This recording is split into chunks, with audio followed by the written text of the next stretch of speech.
که این ویدیو رو دارن واسه اولین بار از پیج من میبینن باید یک بار بهشون معرفی بشم و قراره که یه جور دیگه معرفی کنم خودمو به صورت آهنگی.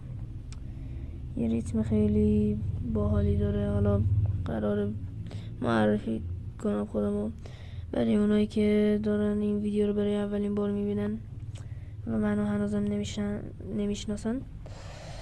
به نام ماینکرافت گرفت هستم، معروف به فارم هستم، معلم فارمم، نمونه کارم، سنگ و ما با برف هست، فارمش توی پیجم، گاد پلیر هستم، اسپید رانر هستم، دو سانتر دارم، سر بزنید پیجم، فارمم مفید هستش، یه دقیقه پیش گفتم، معرفی کردم، لایک و ساب نرم، از هوش و مغزتون پایان آهنگ.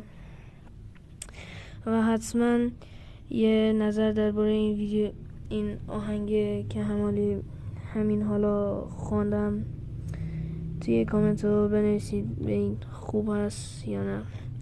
و مرسی که این ویدیو رو تا آخر تماشا کردیم و حتما نظراتتون رو درباره این آهنگ توی کامنت ها بنویسید و تا ویدیوهای بعدی خدا نگهدار.